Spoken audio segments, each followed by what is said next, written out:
반갑습니다. 장종료 시장점검입니다. 오늘 코스피 지수 하락 마감했는데 특별히 큰 변동은 없었습니다. 예, 지금 이제 시장에서 명백하게 드러나고 있는 거, 그리고 요 실물에서 나오고 있는 반응들을 전달을 해야 될 것 같은데, 일단 뭐 여러 개로 나눠서 보면 두 가지, 예, 제가 알 수 있는 부분들 두 가지가, 하나가 이 부동산이고 또 하나가 이제 제조업인데, 요 부동산 같은 경우는 지금 한 7 월부터, 그러니까 하반기부터 이 전 지방 사업장에 대한 재심사가 들어가면서 실제로 이제 자금이 집행된 경우가 거의 없습니다. 예, 그리고 지금 나오는 건 이제 농협 같은 데는 지금 10 월인데 이제 PF 대출 같은 거 안 해. 명문화한 상태입니다. 그래서 뭐 7 월부터 나오던 얘기가 이제 구체화되고 있는 상태고, 여기에 대해서 이제 정부가 이 기준을 잡아서 PF에 대한 자금 지원 허그의 보증을, 허그라는 게 이제 그 주택 무시기 공사에 있습니다. 여기 분양가 정하는 데인데,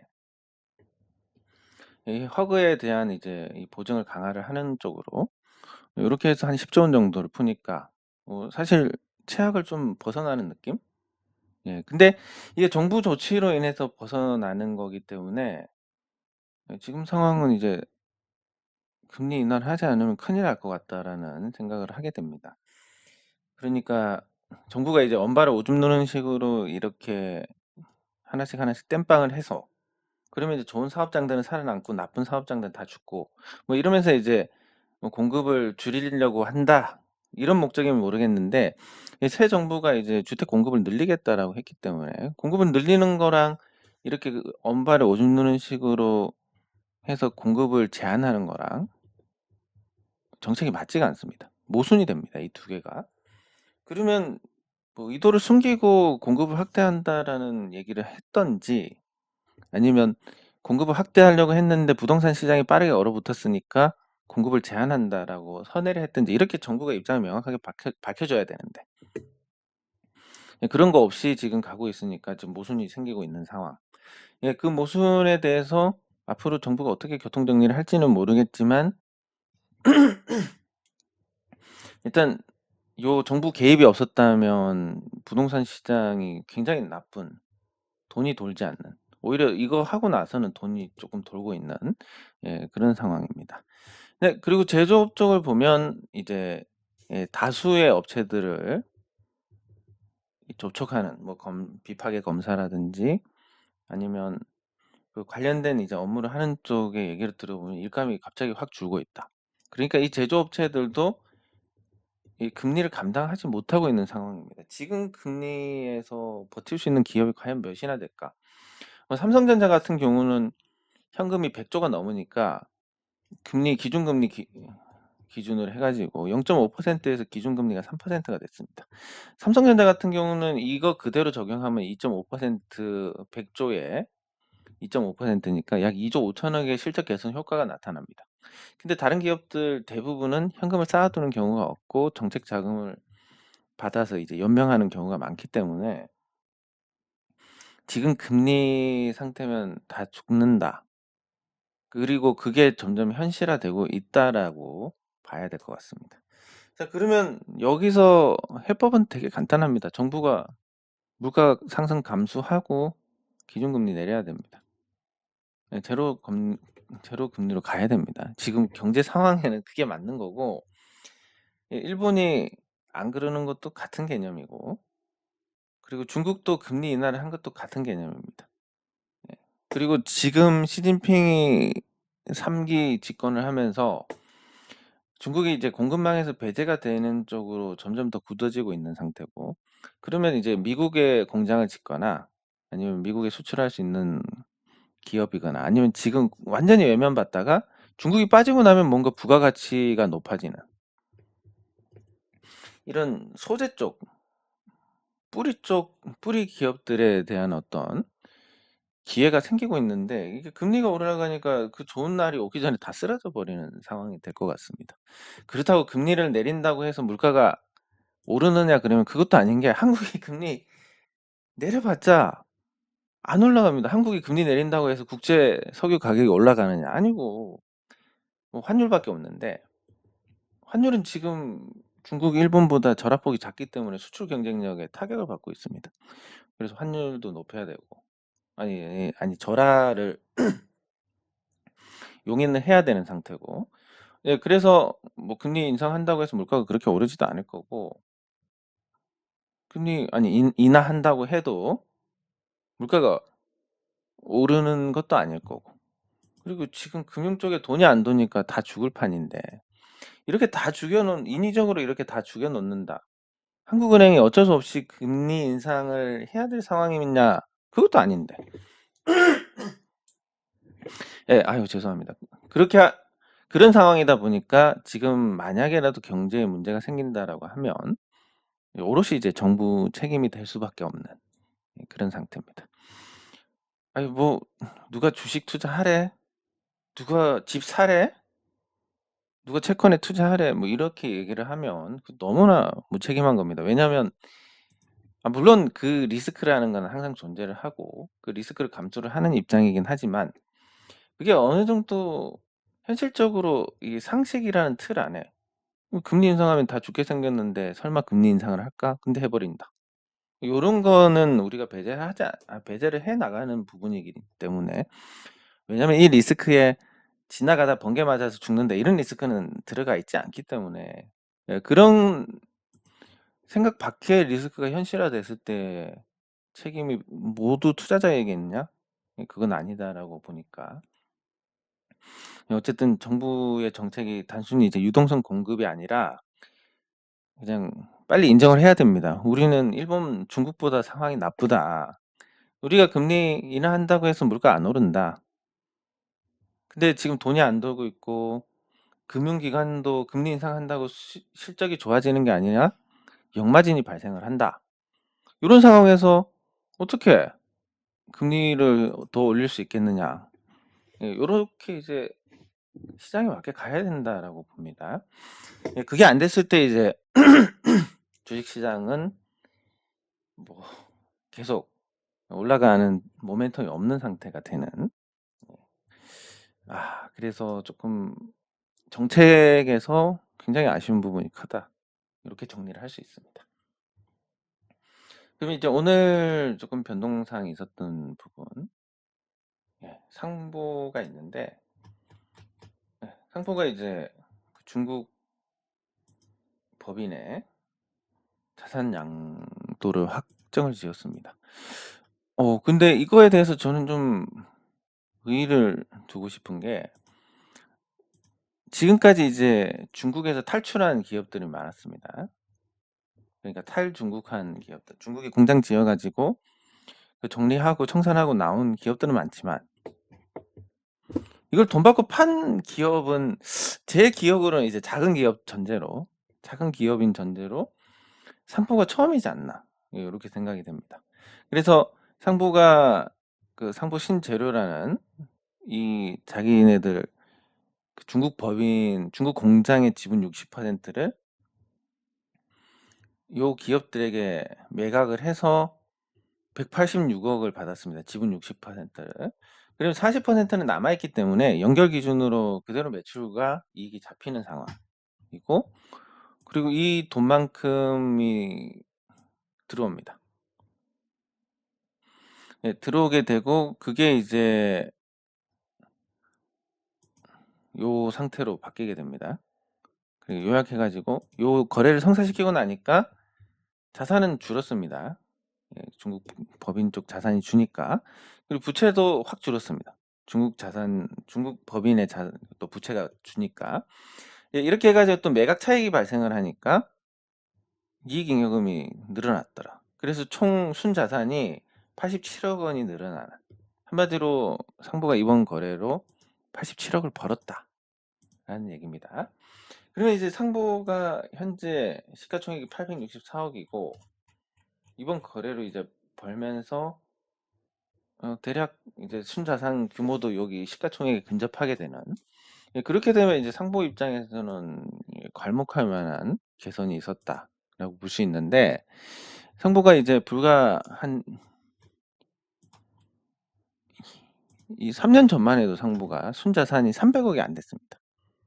300억이 안 됐다가 이번에 나온 그 내용을 보면, 아휴, 그 사이에 제가 까먹어가지고, 이번에 나온 걸 보면 이제 거의 700억이 됐습니다. 그리고 상부는 300억이 채 안 되던 순이익이, 물론 중간에 이제 전환 사채도 주식으로 전환한 게 있지만, 어쨌든 그런 과정을 거쳐서 294억이 올해는 700억이 될 것이다. 300억짜리 회사가 700억이 됐습니다. 굉장히 1.3배 성장을 했습니다. 자산만 보면. 예, 그래서 이런 작은 종목들이 이런 재미가 있습니다. 잘 풀리면 이론적으로도 몇 배의 가치 상승이 있을 수 있다라는 거. 그래서 상보가 오늘 이 계약을 한 건 호재로 볼 수 있는데, 시장 여건이 워낙 나쁘다 보니까 반응이 조금 적지 않을까. 큰 반응이 없이 넘어가지 않을까. 이렇게 생각은 되기는 합니다. 네, 그리고 댓글 확인하도록 하겠습니다.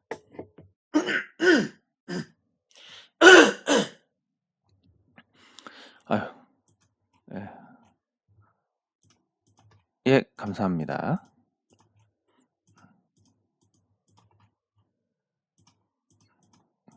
네, 감사합니다. 어쨌든 지금 시장의 문제는 단 하나입니다. 뭐 물가 언제부터 신경 썼다고.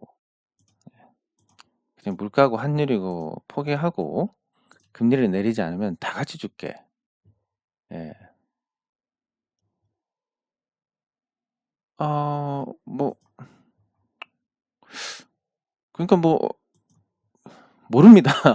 왜 그런지는 모르겠지만. 그리고 정답이 없기 때문에 매수 매도 대응을 잘 하실 수 있으면 그렇게 하시면 되고, 또 예, 그게 뭐 정답은 모르겠지만 주주들이 이제 일정 부분 사고팔고 하는 과정에서 주가가 안 올라가는 건 존재를 합니다. 그리고 이 사고팔고 하는 대응을 잘 못하기 때문에 대응을 하다 보면 그런 투자자들이 떨어져 나가고, 그 자리를 이제 그냥 사서 기다리는 투자자들로 채워지고, 이렇게 하면서 이제 주가가 올라가는 그 구조가 만들어지는데, 요즘처럼 시장이 나쁘면 아무래도 주식 갖고 있는 거 불안해해서 이 회사가 좋아서 올라갈 건 알지만 지금 당장은 그래도 소나기를 피해야 되겠다, 이런 투자자들도 생길 수 있고, 그러면 일시적으로 시장 분위기에 따라서 매도가 늘어나면서 주가가 부진하고, 요게 또 안정을 찾으면 다시 좋아지고, 뭐 요런 그림이라고 보시면 되겠습니다. 예, 그래서 뭐 정답은 없는데 대응에 자신이 있으시면 사고팔고 하시면 될 것 같고, 자신이 없으시면 그냥 싸게 쌀 때 사서 기다리시면 될 것 같고, 그렇습니다. 네, 감사합니다. 그리고 영국 채권 매입한다고 했던 거랑 뭐 상황이 많이 다릅니다. 우리 같은 경우는 이제 그 금리 인상을 감당할 수 없는 상황입니다. 그러니까 영국보다 우리가 입장이 훨씬 더 나쁘다고 보시면 됩니다. 금리 인상을 감당할 수 없지만 당장 피부에 와닿지는 않습니다. 왜냐하면 주변만 보더라도 변동금리가 적용이 되는데 시간이 필요하고, 뭐 당장 금리 올랐으니까 오늘부터 대출 금리가 오른다, 이건 아니니까. 네, 그래서 그런 어떤 유예 기간 때문에 지금 아직까지 충격이 오지 않는 건데, 지금 금리 인상하고 나서 6개월이 지났습니다. 이제 슬슬 반응이 올 때가 됐고, 요 반응이 오는 부분에서 레고랜드 사태가 터지면서 요 나쁜 토양이 그대로 적나라하게 드러난 사태가 아닌가. 물론 지금 강원도지사의 판단 미스긴 한데, 그게 만약에 채권 시장이 좋았을 때 그런 선택을 했다고 해도 똑같은 결과가 있을까? 그건 아니기 때문에 결국은 지금 나쁜 상황을 그대로 드러낸 거라고 보시면 됩니다. 그래서 영국처럼 뭐 해외 자산이 많고 해외 투자가 많고 미국과 아주 긴밀한 관계고, 그래서 얼마든지 상황이 나빠져도 수습할 수 있는 거랑 우리랑은 차원이 틀립니다. 예전에 IMF 구제금융 때만 하더라도 그리고 2008년 금융위기 때만 하더라도 그나마 괜찮았습니다. 왜냐하면 IMF 때 망한다 하더라도 그 당시에 젊은 인구가 있기 때문에 이 사람들이 사업에 진출해서 다시 성공하면 국가가 성장할 수 있으니까. 2008년에도 그나마 괜찮았습니다. 왜냐하면 그 사업하시는 분들이 올림픽 때 가장 1988년 올림픽 때 가장 좋았다라고 하시고 그다음이 2000년대 초중반 때 정말 좋았다라고 합니다. 일부 사업이긴 하지만. 예, 그래서 그 앞에 2007년까지 매우 좋았고 그래서 이제 2008년에 어디 터져도 조금 수습을 할 수 있었고 이 당시만 하더라도 아직 인구 구조가 고령화 사회로 가기 전이었기 때문에 또 젊은 인구가 여기서 새로운 기회를 잡고 또 키워나가면 됩니다. 근데 현재 2022년에 만약에 국가 경제가 박살이 난다. 젊은 애들 중에 일할 애들이 있느냐 그러면 많이 없습니다.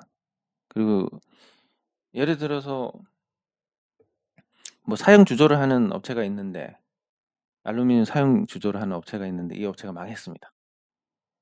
그 젊은 한 20대, 30대 애들 중에서 이 사업을 쥐고 할 수 있느냐? 못합니다. 안 합니다. 요거보다 편의점 알바하는 게 낫다고 일반적으로 인식을 하고 있고 그리고 이 사업을 하려면 기본적으로 이제 여기 회사에 들어가 가지고 일을 하고 있다가 회사 망했는데 이거 자산 내가 인수해서 일해 볼까 이게 돼야 되는데 지금 그런 회사들 가 보면 40대 밑으로 없습니다. 근데 40대 50대가 이 망한 회사에 내 가족을 볼모로 해서 돈을 다 때려 박아서 한번 해 볼까? 못 합니다. 그렇기 때문에 여기서 이제 잘못되면 미래가 없습니다, 국가는. 예, 그래서 제가 뭐 잘 모르지만 저는 요런 걸 봤을 때 정부가 금리를 올리면 큰일 난다라고 말씀을 드려 왔던 게 이런 문제 때문입니다. 그리고 그게 지금 위기로 발생을 하고 있고 여기에서 이제 정부가 그나마 지금이라도 정신 차려 가지고 금리 0%로 떨구고 유동성 무제한으로 공급하고 이걸 해야 그나마 이제 끔찍한 일을 피할 수 있는데 과연 관료 사회에서 그런 결정을 할 수 있을까라고 생각하면 굉장히 암울한 상태. 물론 주식 시장은 또 여기서 더 내려가지는 않을 겁니다. 왜냐하면 해외에서 돈을 버니까. 근데 이 국내에서 이제 실물 경제는 다 같이 가난해지는 상황이 될 가능성이 굉장히 높다. 이미 우리는 97년에 아니 96년에 가처분 소득 최고를 찍었습니다. 그러니까 국가 전체로 보면 국민들은 96년에 제일 부자였습니다.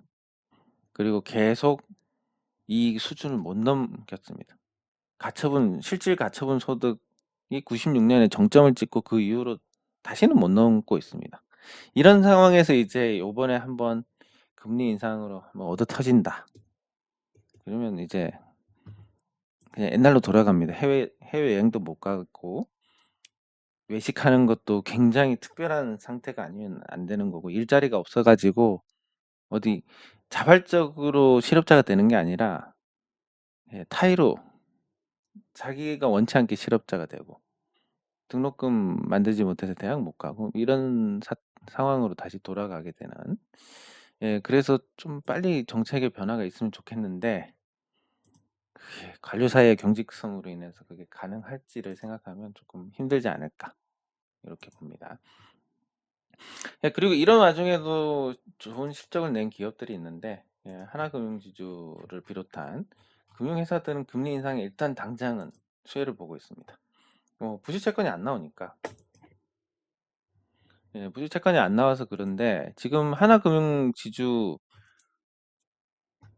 이게 하나증권이고 이게 하나은행이고 주요 계열사인데 이걸 합쳐가지고 보면 이런 실적 잠정치라서 아마 큰 차이는 없을 겁니다. 그러면 이제 당기순이익이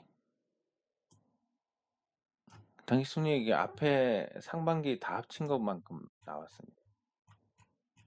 그래서 그냥 뭐 쓸어 담고 있다는 표현이 맞는 것 같은데 아이고 그리고 그 증감률도 좋고 실적 개선폭이 이제 뭐 매출이 늘어났다. 이게 매출은 금융회사에서는 크게 의미는 없는 거긴 한데 영업이익도 1조 4,700 예상치보다 훨씬 좋게 나왔습니다. 은행들은 당장은 회사가 당장 금리 올린다고 금리 올리는 즉시 부도가 나는 건 아니니까. 예. 그래서 부실 채권이 없는 상태에서 금리가 올라가면서 예대 마진이 늘어나서 수익이 좋아지는. 그래서 배당 여력도 늘어나고 금융지주사들이 괜찮을 겁니다. 실적 발표하고 나서 살짝 반응도 있었고. 네. 그래서 금융지주사들 주가가 실적을 등에 업고 좋아질 것이고, 그 중에서도 이제 하나 금융지주 같은 경우는 일회성 손실이 있었습니다. 환자손도 있었고. 예, 그거 감안해도 영업이익 1조 4,700억이면 실질적으로 1조 7천억 정도 영업이익이 났다는 겁니다. 뭐 가공할 수준으로 났습니다. 네, 그래서 다른 뭐 KB금융도 한번 봐야 될 텐데,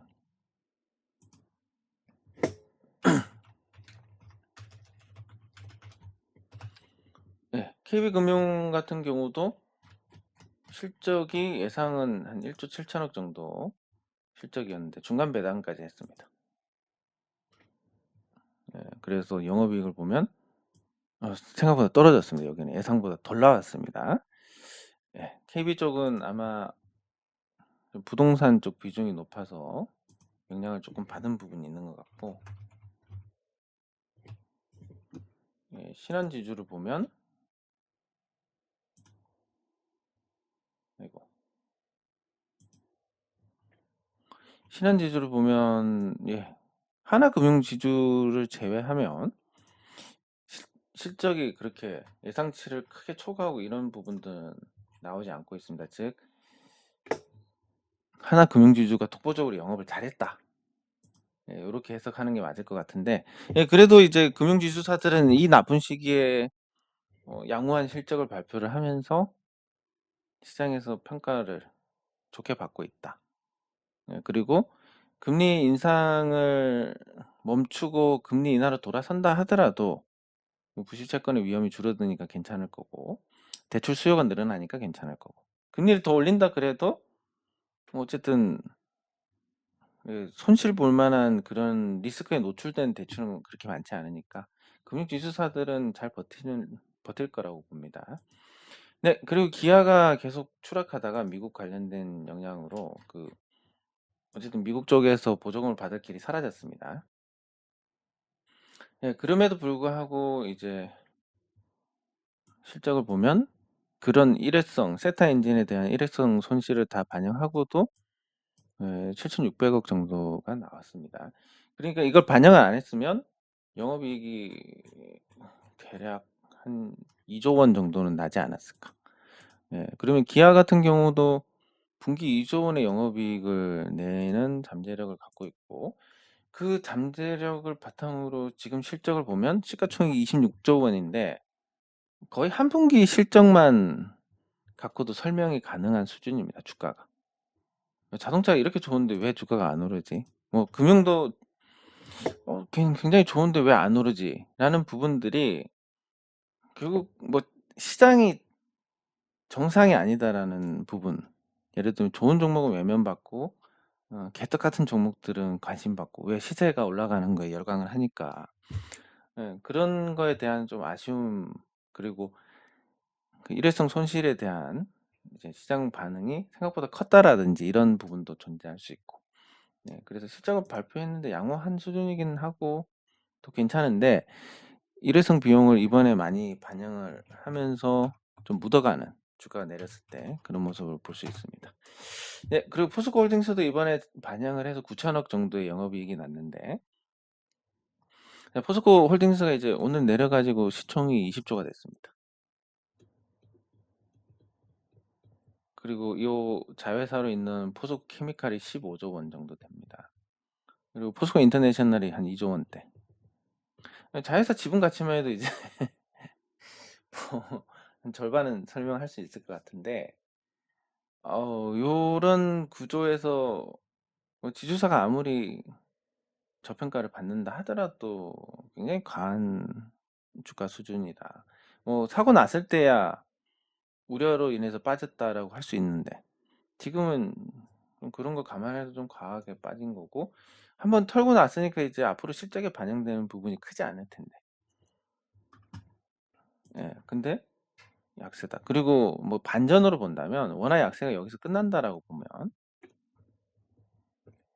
원화 약세가 지속된다라고 보면 모르겠지만 끝난다라고 보면 앞으로 환율 때문에 혜택만 볼 수 있는 그런 입장인데 주가가 너무 약하다. 그리고 배당 감안하면 이제 한 7% 정도 배당 수익률인데 예금 이자 최근에 많이 올라 가지고 5.6% 준다는 데도 있습니다. 예. 그러니까 이거 이거 기준으로 하면 이제 배당주들 매력이 다 떨어지긴 한데 포스코 홀딩스가 6.85%니까 작년 기준으로 은행 예금보다는 낮고 그러면 주가가 많이 떨어졌을 때는 또 관심을 가져도 괜찮지 않을까 이렇게 봅니다. 예, 그래서 주요 기업들의 실적은 망가지지 않고 있는데 현장의 분위기는 굉장히 나쁘다. 금리 때문에 금융 비용이 늘어나니까 다른 걸 줄여야 되고 그러다 보면 이제 필요한 그런 비용을 써야 되는 그런 부분에서 비용을 쓰지 못하게 되고 그게 이제 장기적인 경쟁력 약화로 이어질 수 있다. 그리고 단기적인 유동성의 문제를 가져올 수도 있다. 작은 종목들은 이런 리스크가 지금 전반에 걸쳐서 깔려 있고 이제서야 인지를 하지만 이미 수개월 전부터 반영이 되어 왔다라고 그렇게 봐야 될 것 같습니다. 네, 그리고 아까 인트로즈 말씀하셨는데 글쎄 뭐 인트로즈 실적 좋고 다 괜찮지만 지금 시장 분위기가 나쁘고 그리고 제일 큰 게 지금 만약에 금리가 기준금리가 0.5% 그대로였다면 사실 뭐 이렇게까지 망가질 이유도 없지만 이게 아까 말씀드린 것처럼 예금 5.6%도 준다. 그럼 이게 5.6%의 확정 수익과 비교를 해야 되니까 이 시기에는 은행 이자 1% 수준이었습니다. 이거는 안 주는 거랑 똑같습니다. 기, 예금 이자 1%랑 비교해서 요 주식을 샀을 때 어떤 기대 수익률, 리스크 이걸 고려하는데 이제 1%가 아니라 5.6%를 기준으로 판단을 해야 됩니다. 같은 더 좋아졌지만 상황이 나빠졌기 때문에 이전보다는 좋은 평가를 못 받을 수도 있고 그런 게 이제 현금이 많은 대형주들 같은 경우는 현금이 많은 기업들 같은 경우는 거기에서 또 기회를 찾을 수 있지만 그리고 좋은 투자처가 가격이 싸지는 또 좋은 자산이 가격이 싸지는 이런 혜택도 누릴 수 있지만 그렇지 못한 기업들은 예, 굉장히 나쁜 상황을 맞이할 수 있다. 그리고 과거에 이제 기준금리가 낮아져 가지고 부실 채권의 의미가 없어지고 부채 부담이 줄어드니까 부채가 많은 기업들이 고평가를 받을 수 있을 것이다 했는데 단 한 번도 그런 적이 없었습니다. 그러니까 시장은 빚으로 이렇게 커가는 기업에 대해서 기본적으로 외면을 하고 그리고 실제로 그 지금과 같은 상황 변화가 있으면서 타격을 받는 부분들이 확인이 되기 때문에 그런 시장이 옳았다라는 그런 결과를 보고 옳았다라는 또 생각을 할 수 있는 부분들인데 예, 그래서 실적 내는 기업들이 분명히 지금 발생하는 실적이 이전에 비해서 훨씬 더 값어치 있는 것이긴 분명한데 그렇지만 야, 니네 예를 들면 인터로조 같은 경우 시가총액이 3,337억인데 그러면 뭐 단순 적용으로 5.6% 적용했을 때 대략 야, 니네 1년에 한 200억 정도 이익 나면 은행 이자보다 낫네? 그럼 인트로즈가 지금 예상되는 영업이익이 올해 360억입니다. 은행 이자보다 낫긴 낫네. 이렇게 해서 이제 버티는 힘은 될 겁니다. 근데 요 조건에서 충족을 못 하게 된다면, 야, 니네 시가총액 다 은행에 맡겨놓으면 이거보다 니네 돈 버는 것보다 훨씬 나은데 여기 이런 부분에서 자유로울 수 있는 기업들이 얼마나 될까 생각하면 예, 더더욱 가치 투자에 기반한 투자가 이루어져야 된다. 그렇게 봅니다. 그 가치 투자 아니고 뭐 이제 시세 쫓아서 가고 이러다가 물리면 답도 없습니다. 왜냐하면 옛날 같으면 그 기업이 그냥 주식 숫자 그대로 가는 거지만 요즘 같으면 이제 그런 기업들은 주식을 더 찍어서 시장에서 자금을 조달을 하든 전환 사채를 찍어서 시장에서 자금을 조달을 하든 그런 걸 해야 됩니다. 그런 거 하다 보면 결국 남는 게 이제 주식 수가 희석이 되고 주가가 떨어지고 정말 돌이킬 수 없는 손실을 보게 되는 그런 구조가 되니까 더 아까 말씀드린 아주 인색한 기준 그것보다도 돈을 잘 번다 이 회사가. 예 그래야만 이제 선택할 수 있는 상황이 된다라고 볼 수 있겠습니다. 예 뭐 기업들은 우리가 생각하는 것보다 인플레이션에 대응을 잘하고 있고 그리고 인플레이션에 가장 발빠르게 대응할 수 있는 쪽이고 예 그래서 주가는 쉽게 안 떨어질 겁니다. 근데 계속 안 떨어지는 주가를 갖고 있다, 주식을 갖고 있다. 이건 기회비용의 문제고 그게 한 1 년, 2년 되면 지치기 마련이기 때문에 지금 여전히 내리지 않는다는 그런 것밖에 없지 여전히 투자하기는 좋지 않은 환경이다. 예 그래서 가치 투자에 근거한 그 기준에 부합하는 종목들을 쌀 때 사 나가는 접근이 돼야지 '이걸 사면 금방 오를 거야. 금방 시장 반응을 받아서 괜찮아질 거야.' 이런 건 좀 기대를 낮추는 게 좋지 않을까 싶습니다.